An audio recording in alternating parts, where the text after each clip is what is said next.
Put your hand upon my hip. When you dip, when I dip, you dip, we dip. Put your hand upon my hip. When I dip, you dip, we dip.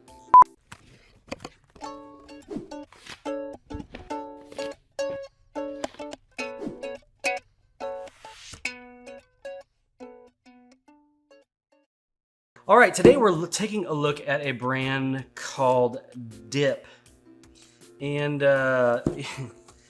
I actually didn't read this tape before I started. I just knew it was Dip. And they're saying, when I dip, you dip, we dip. When I dip, you dip, we dip on their tape. Love the playfulness of that tape. This brand is called Dip. And this is a brand that really claims a lot about sustainability. So I'm gonna read some of their claims. We're gonna dig into some of their packaging, and we're gonna see if we can dip into this. We're gonna see if we can get the scoop. Oh, what's going on? There's nothing going there. All right, so before we get in here, this says, our mission at Dip is visible. It's to inspire you to reduce plastics and microplastics by encouraging you to buy better, buy less, buy slow, and shop small. We are environmentalists first, a business second. Not sure how I feel about that, but let's see. We believe in taking the aesthetics out of sustainability. Eco-friendly product claims have been found to be misleading 40% of the time they're made. I don't doubt it, but it's an interesting statistic. Here's how we're sustainable. Prioritizing small business, shipping directly from our manufacturer, using dead stock plastic instead of new aluminum or glass. We basically interrupted plastic bottles from their journey to landfill without getting used, giving them another life. You may not realize how much hidden plastic. Making bars that melt or remelt over and over and over, using synthetic fragrances instead of essential oils. We pay people well. We're inventory lean. We formulated our bars specifically so the last.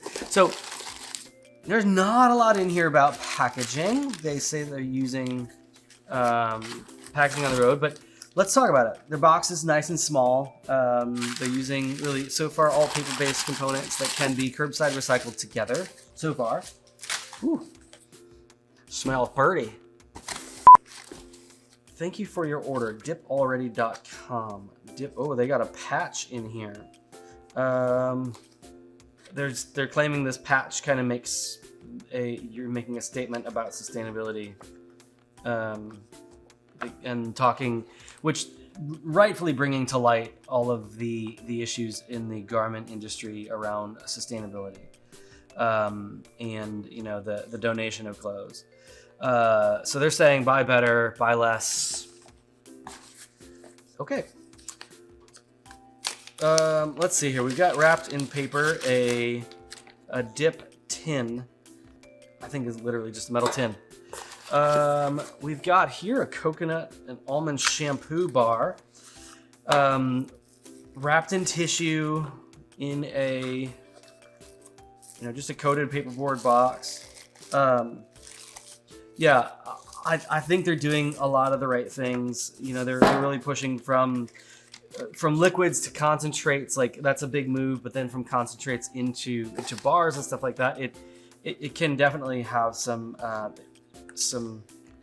impact. Same kind of thing here. We've got some little bars instead of the gels or the liquids for the shampoos, conditioners. What's this thing we've got in here is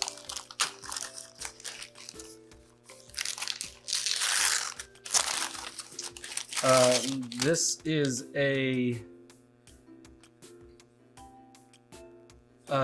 thing to hold your bars. So that's pretty smart. They're solving one of the challenges with bars, and that's like, the whole soap holder thing. The moisture gets stuck in there and it just starts to degrade and it goes away quickly. And so they've got this little self-draining tray. Cool design.